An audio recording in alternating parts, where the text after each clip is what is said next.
All right. Thanks again, everybody, for joining us here on another edition of our Spincast. Very excited to have Rob Walker with us today here at Wolf Stay Plugged In. Rob Walker is the founder of the CYBERATHLETE Championship Series, CCS for short. They do quite a bit in the Rainbow Six Siege community in terms of holding leagues, events, and so forth. But I will let him really kind of dive into that a lot more than I will. But without further ado, Rob, good day to you. How are you doing today? I'm doing good. It's fun. I was really excited to be asked to do this. Awesome. Well, we really, really appreciate your time taking a little bit just to kind of educate us a little bit more about this space in respect to esports. But if you don't mind, tell us a little bit about yourself. Tell us a little bit about your background. How did you kind of get into the esports space in general? Kind of what led you there and kind of your journey to where you are today.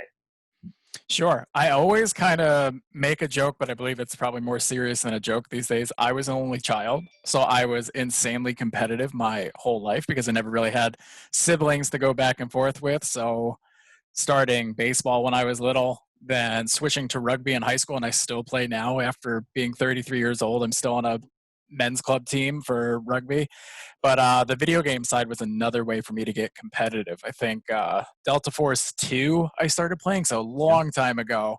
And then I just always gravitate towards the player versus player part in most games. So it just, once that happened, it was just really easy for me to get into Guild Wars and then go into Left 4 Dead, had a really big competitive PC scene, and then just kind of hopping from game to game until Siege came out. So, and that's where I've been for years now.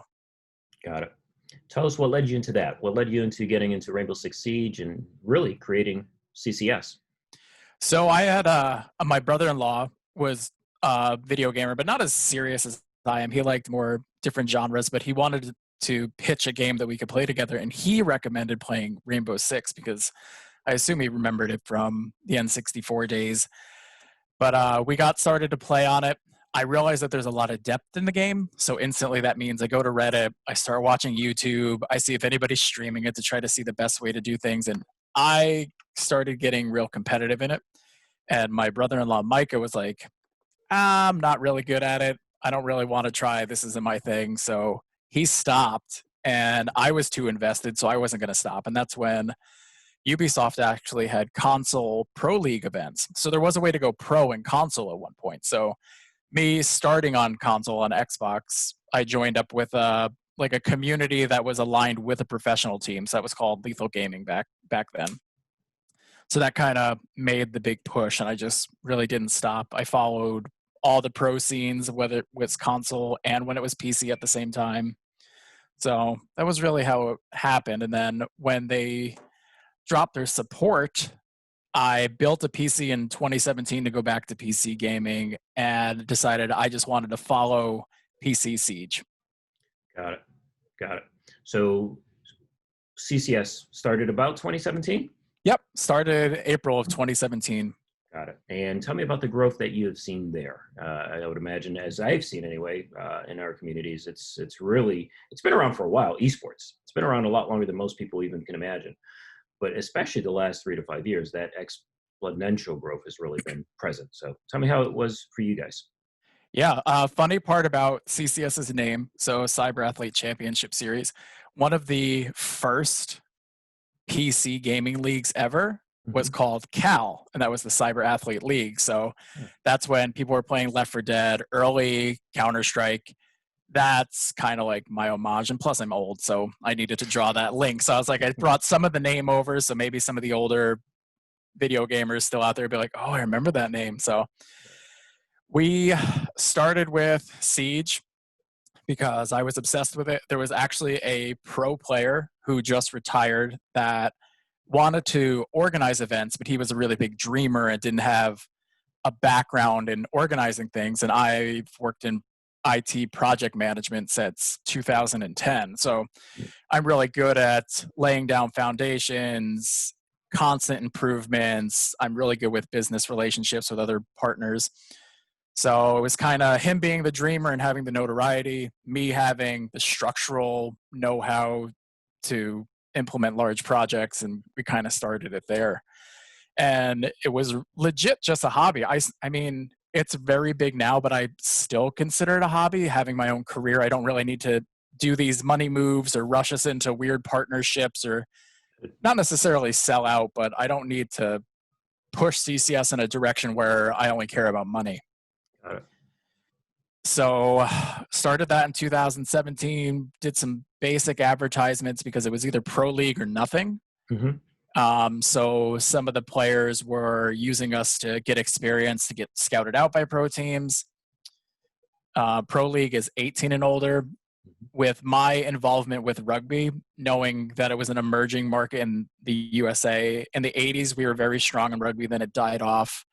But the way to improve processes is really to get younger players involved. The longer they're playing a sport, the better they'll get at it. And I usually take a lot of things that have been done in traditional sports and try to fit them into esports, because there's a weird turf war with some people are like, sports versus gaming. I was like, sports have been here for a long, long time, and you can cherry pick some things in their organizations at work and put it into esports, which is little to no regulation right now at all. So if you can get these processes in place, like developing underage talent, there's some world championship players from the Six Invitational that started in CCS. They were playing when they were 16 and 17, and they turned 18, and there's no growing pains with them. They've been in that system for 2 years now, so they just run with it. I think right now you've got 9 18-year-olds that just instantly walked onto professional teams. No tryouts, no anything. There's videos of them being scouted. So it's all there. And I think that was one of the cooler parts that really led to our growth, because we started getting that young market that Ubisoft doesn't have at all, because there's no competitive scene for under 18 players. And we allowed that merger of 16 and older can play. So you can have some of the seasoned vets, or like the journeymen who can't really play in Pro League or maybe retired and want to teach others, picking up teams of younger guys. So yeah, it was a really cool ecosystem that wasn't in siege yet. Got it. Got it. Talk to us about some of the events that you host, some that you have seen lately. And when I say lately, prior to obviously COVID-19, and then some that potentially you were planning on this upcoming year. I'd like to also dive into a little bit about your charitable organization and some of the things you have mapped out for this year with Down But Not Out. Yeah, so we typically hosted seasons based in quarters. We realized that it was too much work to just cram in 4 haphazard seasons. So going from a quarter, we did a bi-yearly thing. We're trying to focus on a summer and a winter event. And that allows us to make the seasons higher quality. Players don't get burned out. They're not going from event to event. So we're currently on our 5th season, which we are still waiting to launch. We had a few snags with just timing. Rainbow Six as a whole is going through a massive esports shift with planning, with regional leagues. The professional league is changing. Their majors and minors are changing. So it's a little hard to find a space where we can carve ourselves in and not have any interruptions.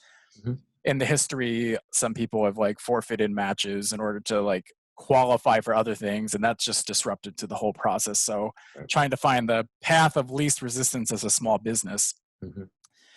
And we've been asked to do some charity events, but we were just either in the middle of a season or in the middle of changing from just a fun hobbyist league to taking actual contracts from business partners to try to generate revenue outside of advertisements and just selling ad space.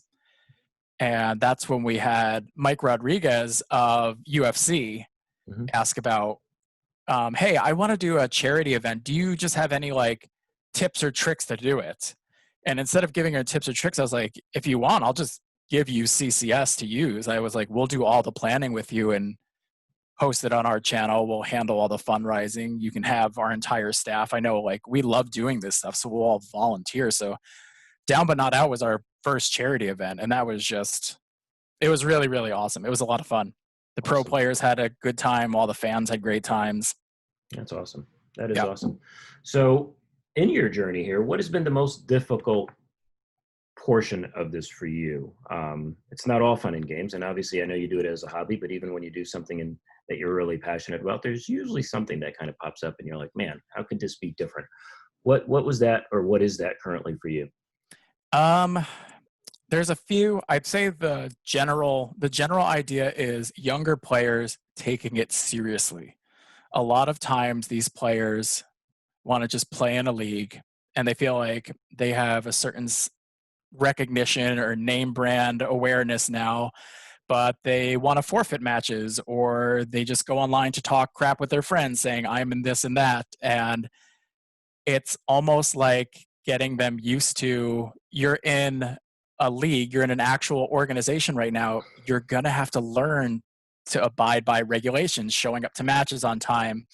You have to keep the same players that you want to play with all year. It can't be a rotating door. So it's introducing consistency. And Hmm. I'd say about maybe 30% of these younger players or players not familiar with competition in general have a Right. really difficult time with it. Maybe they lose their first match, they all want to quit instead of working together through their problems. Maybe there was a bad call that maybe one of my admin staff made. They're instantly furious and want to go to social media about it. So it's kind of just fostering them to get used to competition, because when they get up to the bigger things, when they start doing majors or start doing the pro circuits, those organizers are not going to care if you didn't read the rule book or if you're not following the rules. They'll just get rid of you, or you'll be penalized into oblivion. So it's kind of like being a parent as well. I'm Hmm. trying to guide them, but I'm also trying to not force them so they're resentful of dealing with tournament organizers. Yeah, no, understood. Tricky balance there. Tricky balance there. Now, for me, I mentioned off camera with you a little bit. I'm a father of three. My youngest is my daughter, two other boys, and they all game. Some more competitively than others. Some a little bit more on the social level. But she's a terror. She's actually incredibly good at a number of different games. So one of the reasons I was excited to have you on as well is get some perspective on obviously diversity, inclusivity. But my understanding is you do something specific on the side for girls and or women in terms of creating a league specifically for them. Can you talk a little bit about that? Sure. So we had Jessica Bolden, who was a former pro league coach, and now she's a analyst for big major events. Really awesome person. She came to us asking if we would be willing to help her organize an outlet that is just catered towards women. And I think it can go either two ways. Some people could think of it as using women as marketing, or it's really about just the sportsmanship level, because there are a lot of teams that have one or two women on them already. There are complete teams that just get verbally abused. Mhm. People won't practice with them. People discredit their hard work, or they have been taken advantage of by groups that are like, hey, join our esports team. And they're just kind of like a figurehead, or they don't really get to show their craft at all. So Mm. we were really excited with Jess coming to us. And Jess, I think, was a little surprised that we instantly jumped on it, no questions asked, because it's more people playing competitive Siege. To me, your gender shouldn't matter at all. If you like the game, you shouldn't be harassed. And if you're talented enough, it's merit based. Mhm. If you're good enough, you're going to push through all that garbage. But sometimes it's really not worth it. I mean, getting verbally abused day in, day out kind of chips away at you. And some people use this nonsense of you've got to grow thick skin or you wouldn't be used to Xbox or PlayStation lobbies. I was like, don't normalize being Right. like abused. I mean, it's not fun. Yeah. Just shut up. And a lot of people are just afraid of being beaten by women, which is also another kind of funny thing. They have to associate that gender with it rather than, no, I just got beat by a better player. Right. Right. No doubt Yeah, about it. so we formed CCSW. We originally were expecting 8 teams roughly in each league, and our signups saw 17 teams in North America and about 22 teams in Europe. Awesome. So we expanded it to an extra team slots. We couldn't accommodate everybody because it was a pilot for us. We just wanted to gauge interest, and we wanted to do it the right way, just to showcase that there are a lot of women that are playing right now that should be much higher than where they are. So that was the first season.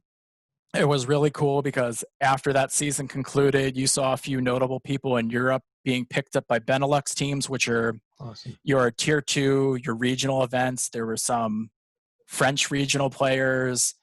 North America's already used to Lauren. She goes by Goddess, who was Cloud9, Susquehanna Sonics, a pro player. APAC's got Luna and another handful of really good players that are female playing at a very high level. So it's cool. Again, almost goes back to traditional sports where there is scouting, there is physical match tape on these players now. So you can actually see that they're talented players, and then hopefully they can get past that stigma, and they meaning the public. The players shouldn't have to get past anything. They're just gunners, and that's awesome. All right. So yeah, it was definitely interesting how many people threw fits over it for no reason. Yeah. Well, and I was like, we just want to do it to play. I was like, we don't care. We wanted to make sure to include members of the trans community. We reached out to experts and to people that were in the trans community themselves to help us think of like guidelines or think of like how we could navigate this as respectfully as possible. And it's just about playing Siege. If you wanted to play and you were talented enough to qualify for a team, that's all that matters to us, you know? Yep. No, understood. That's 100% on the spot, because with esports in general, again, in my opinion, just simply, if you can play, you can play. If you never knew who you were playing against, you wouldn't know black, brown, white, Asian, male, female, etc. It is what it is. You can play, you can play. So that's fantastic, though. I love the part in which there was even more people interested on the girls' side. Oh, it's great. Originally anticipated, which I think is just fantastic. So great kudos there. As you move forward with CCS, what are some of your plans? How do you foresee the Cyber Athlete Championship Series growing, say, over the next 3 to 5 years? What are some of your plans? Usually funding is our biggest thing. We're always trying to attract business partners. We're always trying to attract steady income to come into the system, because for me we operated on all volunteers. Now we are able to pay our casters and producers.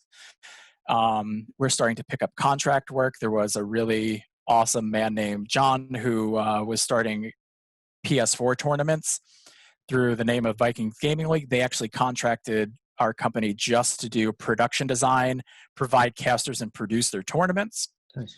Then we had Down But Not Out. So for me, it's almost like bidding now, almost being a contractor or a subcontractor, in order to showing we can work these various levels. We can do studio casts.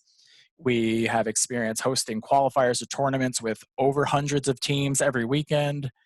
It's showing our competency on like project planning and just trying to make us as attractive of a partner as possible.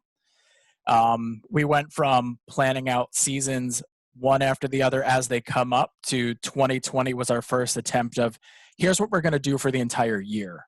That way we have it set in stone. There's no more guesswork. So again, for me, it's really just building this foundation, but now we're working on providing an actual service. We started off as a community league, but now we are actually considered a tournament organizer or an event, like an entertainment company. So I think that's the next growth step for us, is just to continue taking on work and just kind of making sure I can take care of any volunteers or any staff. I want to make sure that it's worthwhile for them, to where it's not just a dead-end volunteer position.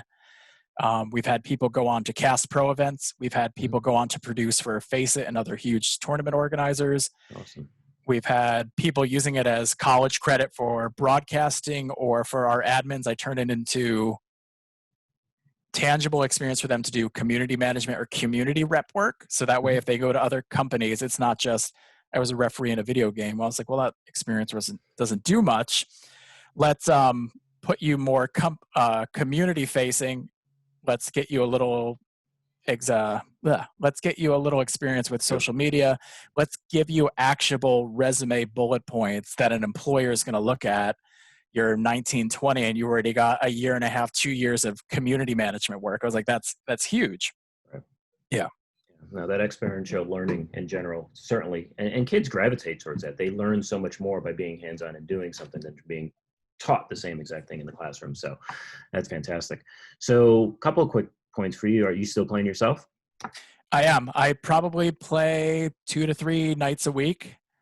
Other than that, I'm usually just watching all of the comp events. I am nowhere near pro level at all.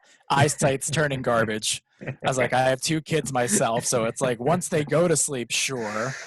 So it's getting less and less, and then as CCS is growing, that's taking time away from it too. But yeah, I'm definitely like 6 to 10 hours on a good week if I'm lucky. Yeah. Gotcha.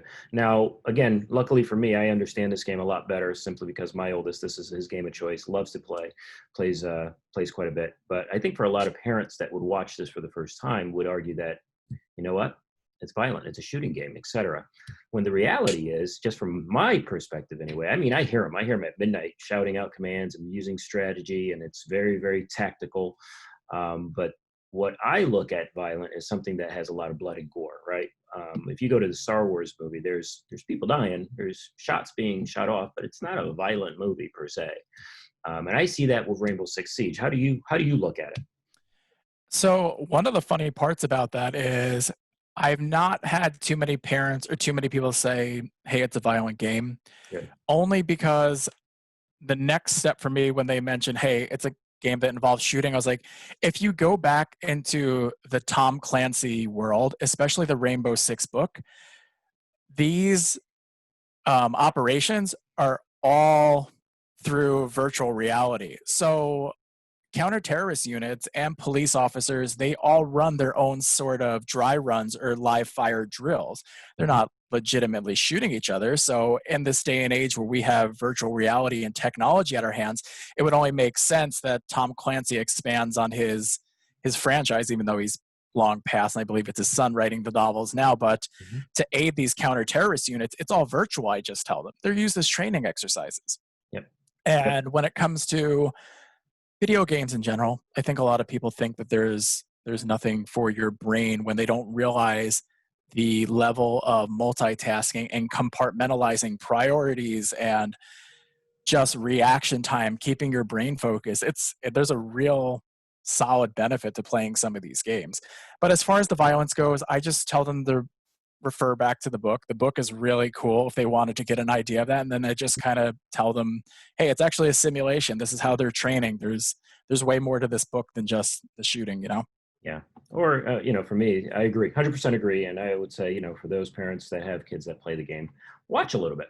Check it out for yourself. And they'll for me, it was eye-opening. I was like immediately immersed into, okay, I get this. I see the strategy. I see the component of teamwork, quick level decisions under duress and all those things that, to your point, certainly are attractive in the real world from a career path perspective. So awesome. You mentioned you have 2 kids. How old? Got a 4-year-old and a 2-year-old. Are they gaming yet or not yet? My 4-year-old, he likes to play like a random Paw Patrol game on our computer, so arrow keys and spacebar, so it's kind of getting there. And then my youngest actually likes watching me play Animal Crossing just because of all the essentially he thinks it's farming and like going to speak to the different people. Got it. Yeah, so it's fun. It's a mix between hoping they get hooked on rugby and video gaming like me, and then my poor wife will be super mad. Love it. I will not share that secret. We may edit this portion out. Anyway. Okay, perfect. Last quick question for you, and I'll let you go. As I mentioned off camera, our audience, obviously we got a number of different people watching, but again, for Stay Plugged In, our whole mission objective is to really, really touch upon some of the things you just talked about, is really trying to build that solid foundation of how to go about gaming in general, especially at the middle school, high school level, so that when you start to see players come your way, they're not walking away once they lost that first time, right? And you see a lot more inclusivity and diversity, and there are inclusive to understand that, yeah, this person right next to me, she's really good, and I'm glad she's on my team, those types of things. What type of message would you give to the knowing who our audience is, knowing everything that you know, now being a dad and everything else in respect to gaming? What's one last important tidbit we can leave them with? I'd say don't be so reactive and want to go towards the listening. I think listening first is the best bet to do it. It can be modeled like chess clubs. It can be modeled like sports clubs. There's scholarships now at esports level. It involves world traveling, and then eventually it can branch off into broadcasting. It can broadcast off into small business owners. There is a lot of good structure, but the structure needs to be in place. When it's this brand new, some people can go every which way possible. A neat little story was actually at the most recent 6 invitationals, I was sitting next to all the Space Station Gaming family and speaking to Thinking Nade's mother, who he was they were saving money for school, or they wanted him to go into college. They're a very hardworking family, and he said that, "Mom, I wanted to play video games professionally." She was a little hesitant at first, Mm. but then she realizes this is her son and this is what's in his heart, and she goes, "If you want to play video games, I'm setting your schedule," meaning you will be practicing every night. You will not act like a knucklehead on social media. Thinking Nate has never acted badly on social media, but she went from turning it from no, absolutely not, to, if you're going to do this, you're going to practice and treat it like an actual skill. Mm. So I feel like if you do that structure, the kids will really enjoy it. And plus, most children just want their parent to accept them. My parents were freaking out that I dropped out of baseball to play rugby. I think they saw someone break their leg the first game I played in. So it's while those are the extremes, there are some bad parts, but overwhelmingly it's a net positive, and they just want you to be involved or just show a little bit of interest. Just even ask.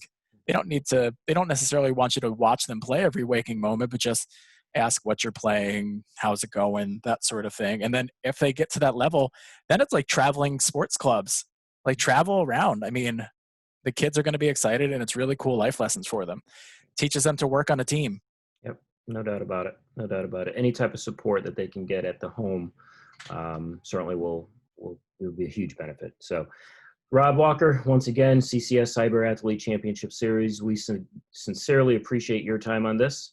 We wish you the best of luck. Hopefully you stay safe during these different times here that we're experiencing, and hopefully you'll come out on the other side stronger, better, et cetera, for it. But again, appreciate you being on Stay Plugged In for our Spincast. Wish you the very best, and hope to catch up again soon. Thank you so much. Thanks so much. It was great being here.